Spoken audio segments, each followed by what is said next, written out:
Hey guys, Zach here with Hardscape, and today I want to go over the 4 building blocks to create an ecosystem tank of your very own. Now this tank behind me is what I would consider to be an ecosystem tank, and it's a very low maintenance tank that you don't have to attend too much to. This tank I set up just over 3 months ago now, and I've only done one singular water change on it. Other than that, it's been perfect. It also only has the heater that you can see here, as well as the light hanging above for any sort of equipment. So it's also a very cheap alternative to create a very nice looking tank. So let's get right into it. Now the first important feature in a tank is going to be the substrate layer. So in this tank, for example, I've got a nutrient layer of topsoil capped with a layer of sand. Now this can differ from tank to tank. You could use aqua soil, you could just use root tabs, you could use whatever as your nutrient layer, and then you can cap it with sand or gravel, or you can just have it be straight aqua soil, right? But the important thing here is that your substrate has nutrients in it initially when you set up a tank. The substrate layer is really going to do 2 things for you in the tank. The first is going to be what I would call nutrient balancing. So when you set it up, you've got the nutrients, you plant your plants in, the plants take the nutrients from in your substrate to grow bigger.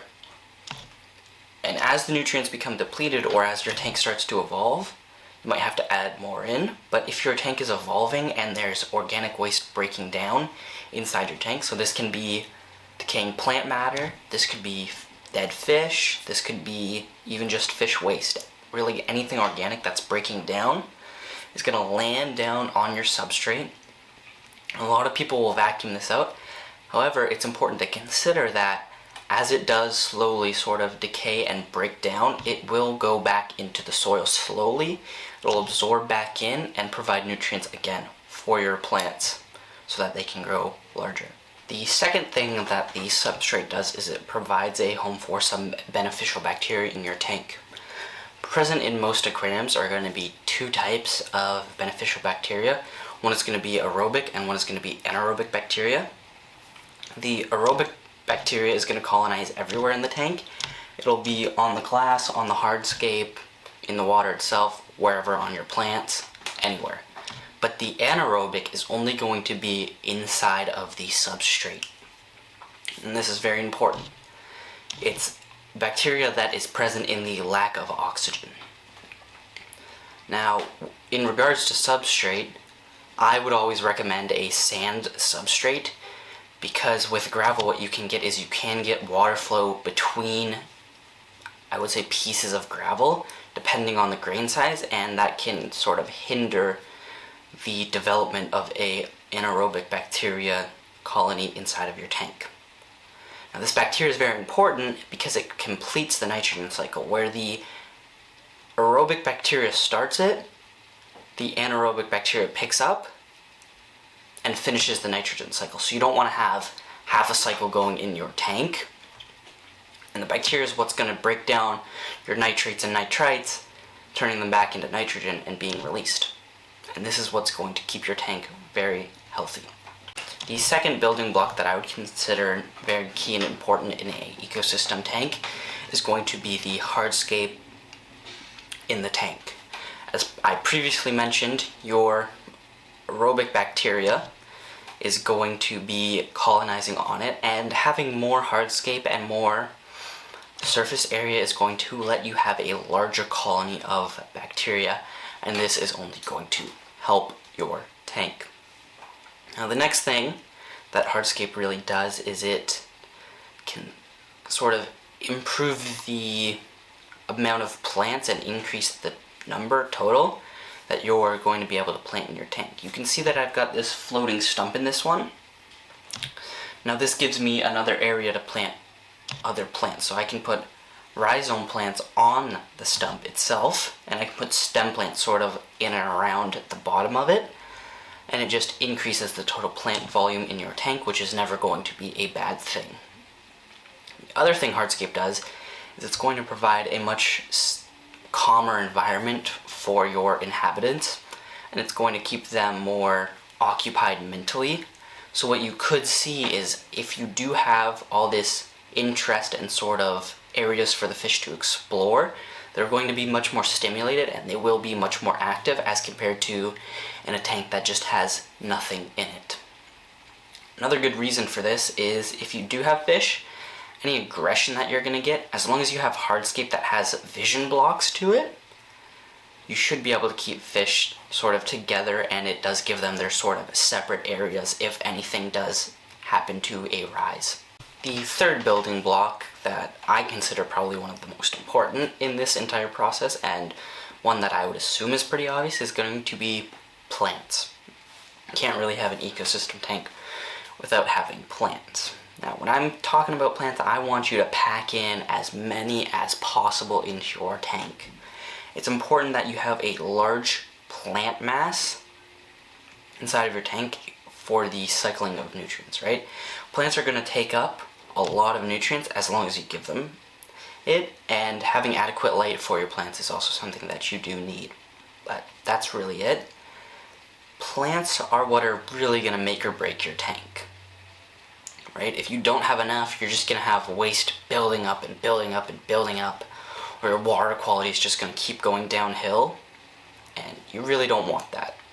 Another thing plants do is, along with the hardscape, as long as you work it well together, they will create those sort of areas of interest for fish, or sort of safe areas for fish, and that's very important if you want to facilitate natural behaviors of fish, or if you want them to be very healthy and live for a long time. You've got to keep them sort of distracted, and you need to have them be mentally stimulated, or else the fish are just going to kind of sit still and not really do much. The other thing that plants can do is, along with hardscape, provide that area where you might see enough stimulus that the fish are going to start to breed, and that's usually a good sign in a tank.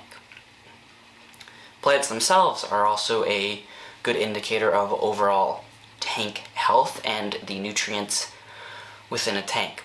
You can find this online, but there are charts out there that will show you plant, symptoms and what they mean inside your tank.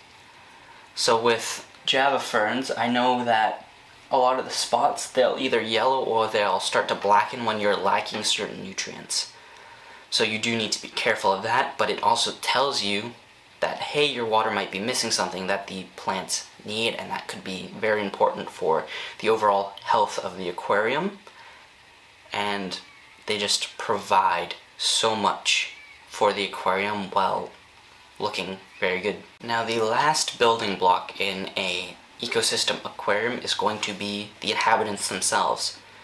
So this can be your fish, this can be snails, this can be shrimp, this can even be any of those really small crustaceans that you can get, like Daphnia or scuds. Right? They're all very important for the overall health of the system. Starting with fish, right? When you feed the fish and you have fish waste, that's providing nutrients into the system, and that's going to stimulate growth for any of the plants. So any of your root plants, stems, they need nutrients over a longer period of time. And that's where your fish are going to come in. But if you go down to like snails and shrimp, they're very important because they are what I would consider to be detrivores, so they're going to go through all that dead organic matter and sort of help process it and break it down even further, which is going to make it easier to be absorbed back into the system. Going even smaller than shrimp, the little crustaceans like scuds, Daphnia, anything like that, they're very important for the health of the tank. It's an indicator, right, of water quality, but it's also going to possibly be a food source for your small fish inside of your tank. So you might not even have to feed it if your tank is super healthy and you've introduced a colony of that. If they can upkeep a population while you have fish in there, it's going to be pretty much a self-sustaining tank. One thing that I will say about introducing inhabitants into your tank is that it's very important that you keep the bioload in mind while introducing anything to your ecosystem tank. right? I've had this running for just over 3 months.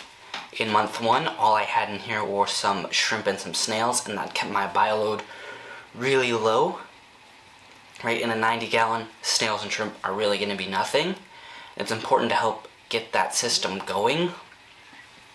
And then in month 2, I added in a group of like 10 guppies into this tank, and as long as you don't start to develop anything like algae, you know that the system is keeping up with the bioload that's there. So I left that for about a month or 2, and then just a few weeks ago I added in a pair of German blue rams. So it's not like I'm adding in tons of fish at a time, right? I don't want to overload the system and have it sort of just fail on me, right? If you do overload it, what you're going to see is you're going to see either the fish waste just start accumulating in the bottom and creating like a thick moam layer, or you'll just see algae start to grow, really. And that's a really good sign that you've just got excess nutrient in your water and you've got a little bit too much light. So that is everything for this video.